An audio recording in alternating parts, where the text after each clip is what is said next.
Welcome, Gunrunner.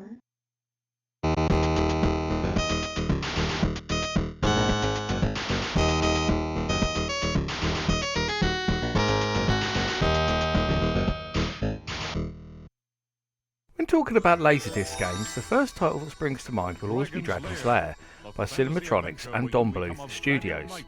Although it was far from the first Laserdisc arcade game, that accolade goes to Sega's Astron Belt, which was first shown to audiences in 1982, it was the one that kick-started a short-lived craze for the format. As the industry leaders at that time, there was no way Atari were going to be left out, and were quickly developing Laserdisc games of their own. In fact, Atari had first started looking at uses for the technology as far back as 1979.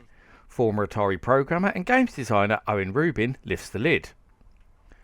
I spent 2 summer sessions at MIT in 78 and 79 educating myself on Laserdisc games and technology in the Architecture Machine Group, and then came back to Atari and suggested that we did not do any games with Laserdisc. Bottom line was that the technology would not survive the arcade environment, as it was slow and unreliable and was very expensive for what you got out of it. And I was right, but we started several games anyway. One was Firefox and another was Roadrunner, which we actually tested in an arcade and then redesigned to not have the Laserdisc because it kept failing. Then we started Battlestar Galactica, for which an early Laserdisc demo was made, but not much else, before management at Atari agreed with my original opinion that it was just too expensive and unreliable and closed down the division. But the exploitation of Laserdiscs in the arcade arena wasn't the only thing going down at Warner Bros. Era Atari, as they were also investigating how the technology could be used in their consumer division too, as another project was brewing behind the scenes in the form of the Atari 7800 Pro system. After the failure of the Atari 5200, Warner Bros. Had turned to an external company to develop a true successor to the best-selling 2600 VCS.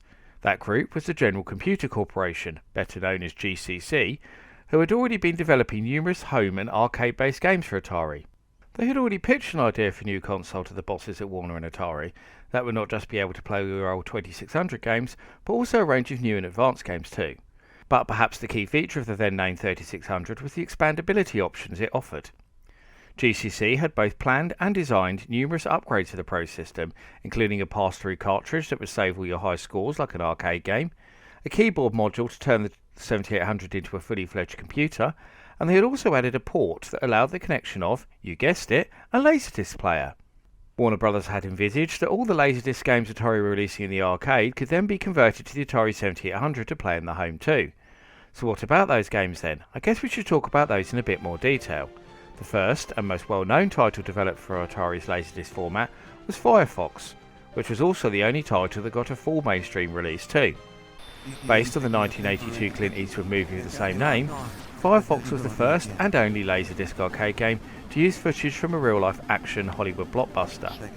Like Atari's previous first-person arcade games in Star Wars and The Empire Strikes Back, Firefox came as both an upright and sit-down cabinet featuring a yoke-style controller. To develop the Laserdisc footage, the two developers Mike Halley and Mo Shaw sifted through over 30 hours of footage from the film to find parts that could be used in the game. Most of the resulting footage used was first-person shots filmed from helicopters flying over Greenland and Scandinavia. The next game that was mentioned previously in this video was Roadrunner, which did hit several arcades for testing, but never actually got a general release in its original Laserdisc form. We once again turned to former Atari games designer Owen Rubin to explain a little bit more about the title. Roadrunner used video game graphics for the gameplay and was almost identical to a game that was released later on, except that it used Laserdisc-based video instead of graphics for the background. It was very cool to have the game graphics go in and out of cartoon footage though, such as when Roadrunner would get a coyote. At these points the game would pause and a video replay would show a real cartoon segment that would show the same thing that just happened. For example, for the part in the game where Wile E. Coyote has to avoid stepping on the landmines, when he does, the game shows him getting blown up in graphics. And then a video would show a real excerpt from the cartoon of him getting blown up too. It was very cool indeed.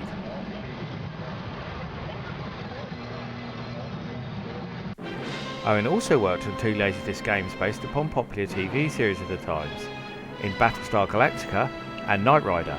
Neither got very far into production, but he remembers the work Atari put in very clearly. On both Knight Rider and Battlestar Galactica, we went to Universal and got to look through loads of footage from the shows. Some aired, some not. On Knight Rider, the game was going to be a driving game, where you had to use Kit's special features to catch the bad guys: jumping, speed, guns, electronic jamming, etc. It would be a combination of graphics and video game, with visuals better than most driving games at the time, and live video mixed in with the voice of Kit helping you along in the game. When you did a stunt with Kit, you would see an instant replay of the stunt in live video from the show.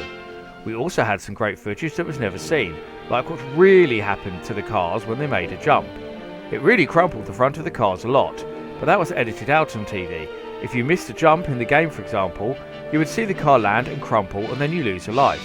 There were lots of outtakes that would have made great gameplay footage. On Battlestar Galactica, it was my idea originally, as I was a huge fan of the TV series, obviously.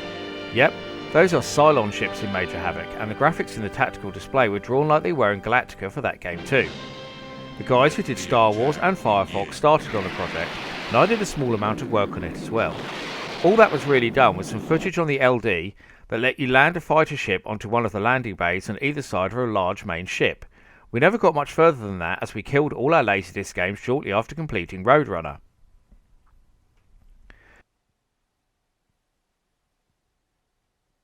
Knight Rider wasn't the only driving game being developed either though, as Atari also had something far more realistic up their sleeves in the form of Malibu Grand Prix. This was filmed at the hugely popular Malibu Driving Center in Redwood City, California, which used miniature Indy-style race cars. There is a prototype of the game that includes about 20 minutes of in-game footage, and video also exists that goes behind the scenes with the crew and several of Atari employees as they made it. Like all the others, this game was cancelled when they realised that Laserdisc players were not reliable enough for use in arcades.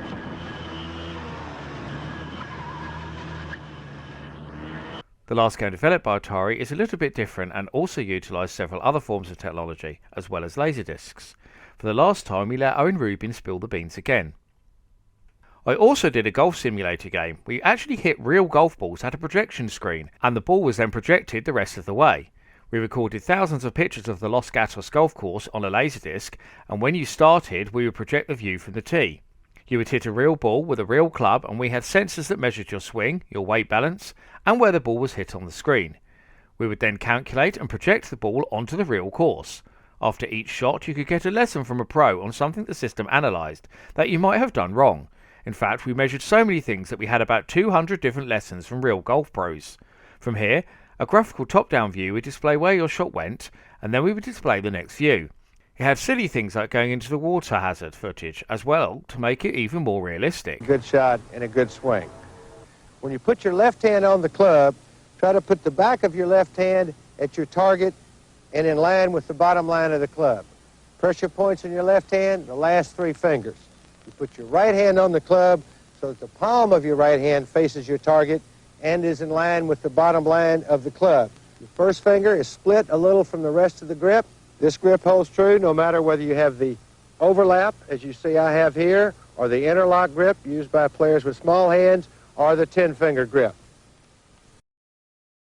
We don't actually know if all these games would have been ported over to the 7800 Laserdisc format, but it seems extremely likely as aside from the golf game, all would have been easy to play with a standard joystick or control pad, and it would have been another way for Atari to recoup the massive amounts of money spent on developing them. So what actually happened to the Atari 7800 Laserdisc add-on then?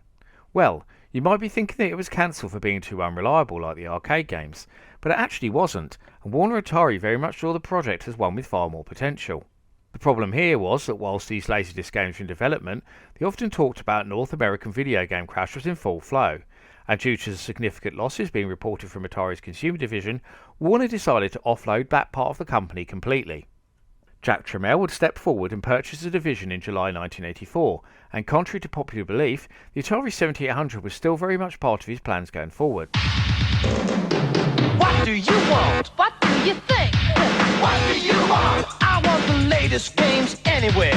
What do you want? I want the sounds that curl my hair. What do you want? 7800s everywhere.